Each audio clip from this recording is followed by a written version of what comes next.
First up is Ghostbusters Frozen Empire, and I want to say this is the newest film in the Ghostbusters franchise, and, chronologically, certainly the newest, but is there anything new about this film? That is arguable. And I struggle with the idea of these fan service related films, right? Because, on the one hand, I get frustrated by our inability as consumers and the producers of these things to get away from characters who've already been established and spending all this money versus, telling new stories. Because for the budget of this film, how many independent films could you have financed that are bringing stories that we've never at all seen before to life on the screen, giving opportunities across the board? But then I also grapple with that dopamine hit I get from seeing the remaining original Ghostbusters together on screen together, right? So, we can contain multitudes. Now, this is the sequel to Ghostbusters Afterlife, which picks up from the original Ghostbusters group of films. I am someone who likes the female reboot, but we're not going to go into that here. But, I know I saw Ghostbusters Afterlife. Like, factually, I know it. Could I tell you almost anything that happens in it? Probably not. I could tell there are bits and pieces. Now, was I able to pick up Frozen Empire without needing to know the nitty gritty of the previous one? Yeah, absolutely. So if you don't remember the previous one, you're going to be fine. What I do remember and what this film reestablishes is that Carrie Coon plays the daughter of Spengler, and then she has her two kids, played by Finn Wolfhard and McKenna Grace. McKenna Grace plays the Phoebe Spengler. She's, more like her grandfather. She's a genius, etc., etc., but also a moody teen. I give Finn Wolfhard credit. He plays kind of like a himbo-y character here, which is fun. And then Carrie Coon's character in the last film met Paul Rudd, who was, I think, the science teacher of the kids. Paul Rudd, always a delight. And he, nothing against him for being in this. Nothing against anybody for participating in this, because if someone came to me and said, hey, do you want to be in a Ghostbusters film? We're doing another one. I'd be like, yeah, of course I do, So no shade to any of them. They are rejoined by Celeste O'Connor, who was in the last film, and Logan Kim. So, minor parts, but, it's kind of fun to at least not have written them out. Kumail Nanjiani, Patton Oswalt, James Acaster, who's a British comedian, and then Emily Allen Lind are all additions to this new film. I think the comedians are good choices, but I think they kind of sometimes can provide like distracting storylines. There are too many storylines in this for something that is ultimately about just busting ghosts, right? And then let's get down to why you're here to see this film. It is no longer a hidden possible cameo type thing. It is just blatantly there. The original remaining Ghostbusters are back, also joined by Annie Potts' Janine Melnitz, who played the receptionist in the other films, and it is a delight to see her get her dues in this. So almost for that alone, I want to support this. So, Bill Murray, Dan Aykroyd, Ernie Hudson, all back. Dan Aykroyd in this in particular, it was just so silly because if you want a little bit of a giggle, like Google Dan Aykroyd's beliefs in the supernatural, extraterrestrial, etc., and then when you see them kind of mirrored in this film, it's a funny moment. I acknowledge that I laughed at several points during this. I definitely groaned in, I don't know if it's frustration or just kind of like, okay, we've seen this before. The VFX are questionable in this. And I'm like, we have made how many of these now? Like, shouldn't we have this down pat? The story gets, the core of the story is, I'm sorry, I don't think this is a spoiler. The core of the story is every Ghostbusters film we've seen so far, right? We're busting ghosts. I think there is a reliance on the nostalgia factor for it that, it's a crutch kind of for them. They're also like afraid that they don't have anything cute. So if you saw the last one, they utilize these mini Stay Puft marshmallows that feel like a aggressive merchandising play. There's also a almost queer storyline, which I look at the reaction to the female version of the Ghostbusters and I'm just like, well, wait till you see this, but they don't quite go there, which was disappointing for me. But yeah, so I am gonna say, if you're a huge Ghostbusters fan, I think you'll have a fine time at this. I don't think it's egregiously out of sorts and, it is in keeping with the traditions of all these films. I do think that the comedy moments between the characters who you love are good. I think, Paul Rudd and Carrie Coon have some good comedy moments together. Finn Wolfhard does. Kumail and Patton are great comedians themselves. James Acaster's playing more of a serious role here, but he's there. So should you see this film? If you are a hardcore Ghostbusters fan, sure, have a great time. If you are not, oh my God, absolutely not. If this is your first experience with the Ghostbusters, yeah, you could just plug into this, but it wouldn't make any sense at all.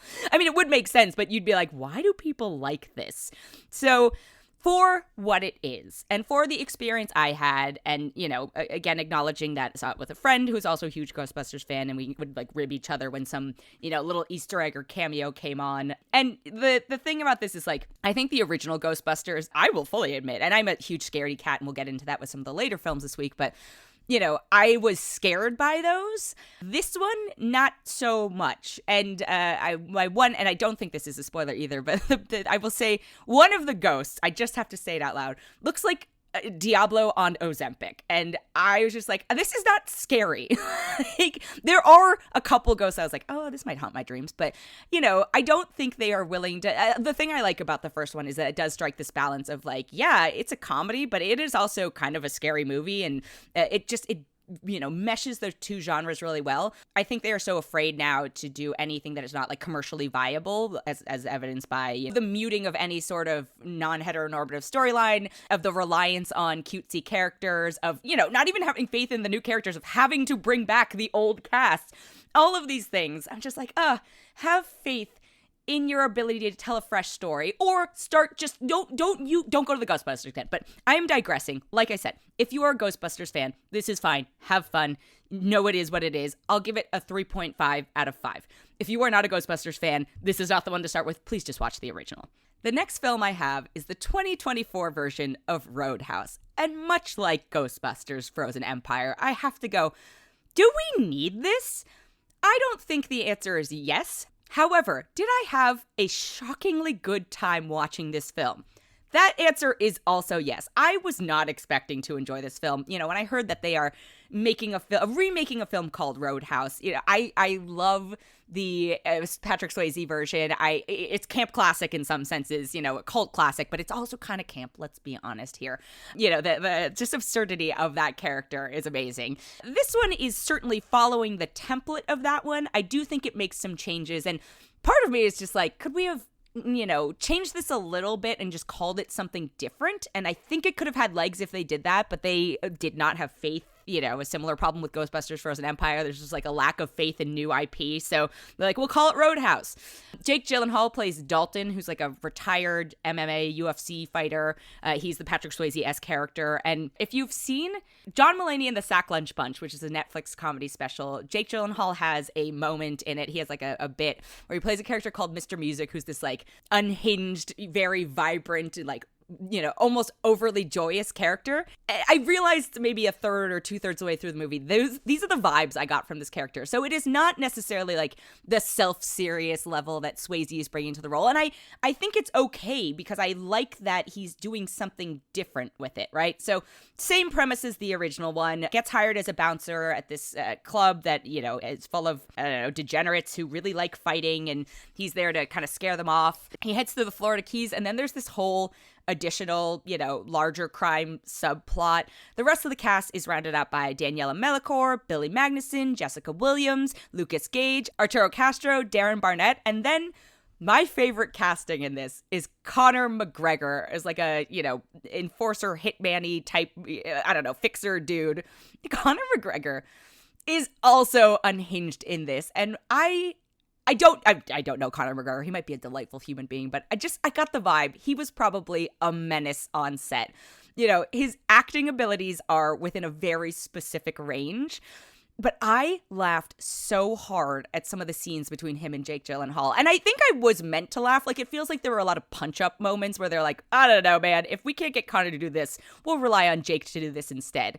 I had a good time watching this film. I am borderline embarrassed to admit it, but if you just go into it knowing that it is going to be, one, not the original Roadhouse, like, don't just let it be its own thing, as hard as it is to do, and then that, it's just like silly, even though it's not trying to be. There are times where I think it manages to walk this line of silly without being like wink, wink, nudge, nudge, like, look how fun we're being, and I think that's hard to do, so I will give credit where credit is due. Does it get a little bogged down in like the violence and some of the additional plot points? Yeah, absolutely. If you like UFC, if you like fighting, I thought some of the fighting was pretty good, but it just goes on for a little long. I think Jake Gyllenhaal is good in this. I think Jake Gyllenhaal is a great actor. I think, most people agree Jake Gyllenhaal is a pretty great actor. So I like seeing in roles like this where, I'm like, oh yeah, you take yourself clearly very seriously, but this role is allowing you to express like a spectrum of things. Yeah. This is not Shakespeare. I don't think this will replace the original Roadhouse as in people's hearts, but I think it's a fun time. It's out on Amazon Prime, so if you already have it, like, you can watch it at home. I am going to give this, for what it is, a 4 out of 5. The next film I have is called Immaculate, and I will say this is a very not in my genre wheelhouse film to have watched. It stars Sydney Sweeney, who also produced it, as a nun initiate in an Italian convent that is scary, and then things happen to her. And, with horror films, I don't want to spoil the plot because that's part of the mystery, etc., etc. But I think one of the first things you have to ask yourself is, like, would I ever believe Sydney Sweeney as a nun? I actually think Sydney does like a decent job in this. It is certainly a challenging thing to wrap your head around, especially given like the other types of roles that she has taken in the past and just sort of how she presents herself. But I don't want to hold that against her. And I think she's fine in this. I think, when you are a producer of a film, it's hard to allow like objectivity with the cutting, and some of it feels like a little self-indulgent, and they know that she is the reason that people are going to go see this. So I understand what they're doing, but I don't think it always works.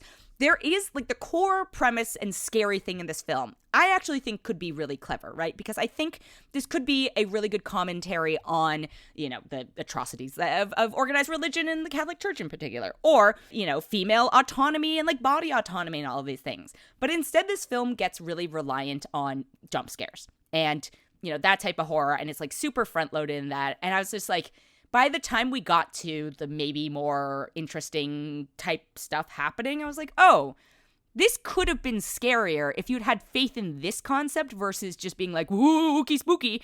And maybe this is just me speaking as somebody who does not enjoy the genre, because I don't enjoy it because I don't like being scared. And this film was neither scary enough for me to respect it being like, wow, that scared the living bejesus out of me, or silly, fun, campy enough for me to be like, well, that was fun. But, it also, thankfully, knock on wood, it did not keep me up at night. So it didn't do it for me in any department, right? I'm like, oh, that's kind of a bummer. Because like I said, there is this weird, very buried storyline that could have worked out well.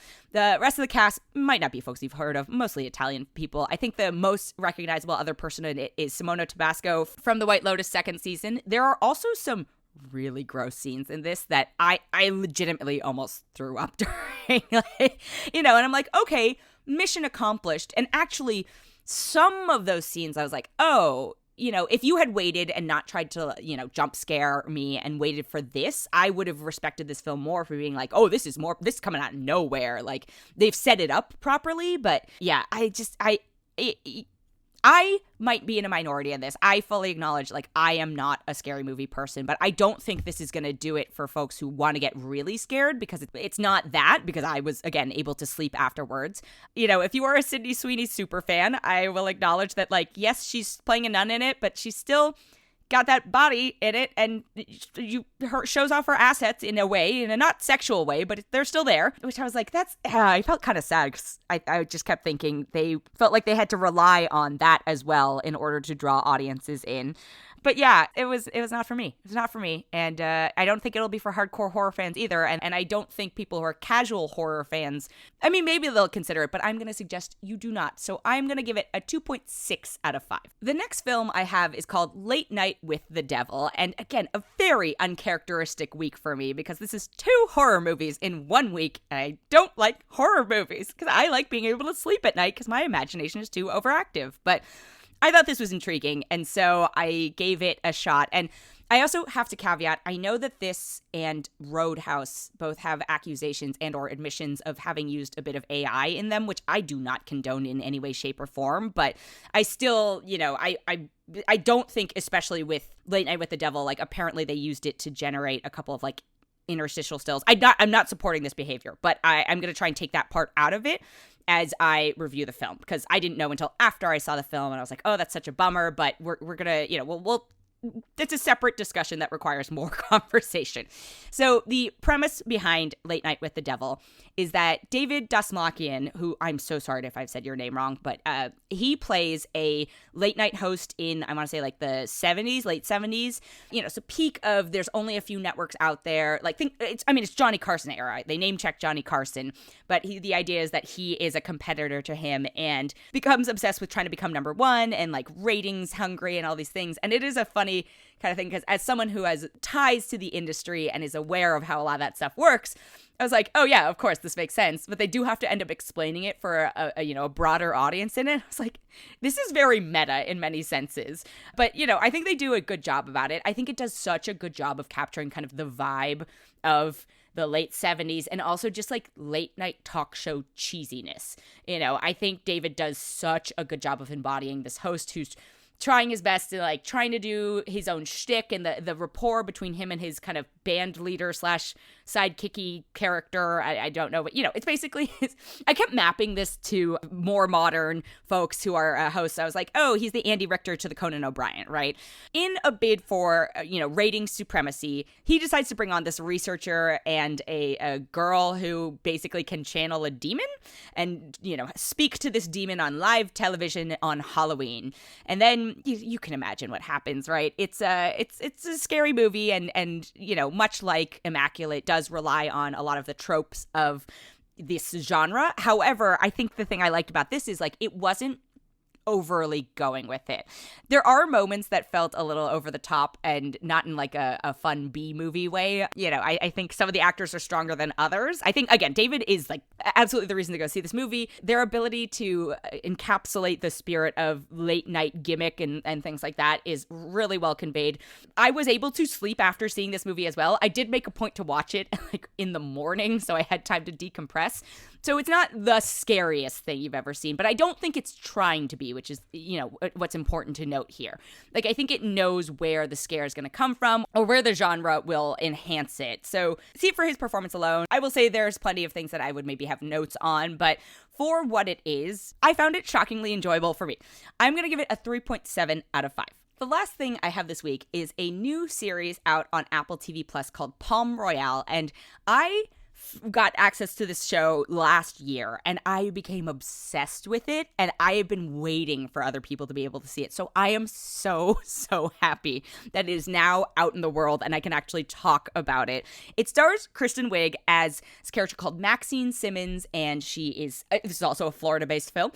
She moves to Florida. This takes place in 1969, so like the fashion is fabulous and fun. The set designs are also amazing. But anyway, Kristen Wiig plays this character who moves to Palm Beach and is just obsessed with the women there and wants to, effectively social climb and integrate into their society. Basically, what it feels like to me is like watching a more dramatic and better acted Real Housewives with slightly more bonkers, but also somehow more grounded plot lines. And I was here for it. Also, the cast for the show is truly wild. So not only do you have Laura Dern, you also have Bruce Dern in it, which is so lovely to see them together. You have Josh Lucas, Leslie Bibb, Amber Shidey Robinson, Kaya Gerber, and then you also have Ricky Martin, Allison Janney, and the legendary Carol Burnett. I mean, I would watch this show for Carol Burnett in it alone. She plays, this like matriarch of the town, etc. society, and she's so good in it. And there are, not to spoil a ton, but there are like some episodes where she can't even talk, but she just emotes. And she is a comedy legend. She still absolutely got it. Like, she is Carol Burnett, and it is such a joy to see. Now, it makes me sad because other people have not responded to the show as well as I have. But I think if you watch a trailer and you're like, this is for me, this show is absolutely for you. You are going to become obsessed with it. If you watch a trailer and you're like, not so much, no, you're not going to like the show. I do think, it's pretty upfront with what it is going to be. It is billed as a drama. I don't know why, but it is mostly comedic. It is hyperbolic drama that I think all of us who are reality TV fans and like that specific genre of housewives and that type of thing, this will scratch the same itch for you, but it is also like beautifully produced and scripted slightly better. Although let's not lie, I'm not knocking the reality shows like a Real Housewives because sometimes those give you unexpected things, but the caliber of acting in this and just, the storylines, the twists, the turns, I enjoyed the hell out of it. Palm Royale, the first 3 episodes are out now, and then it's going to start streaming weekly.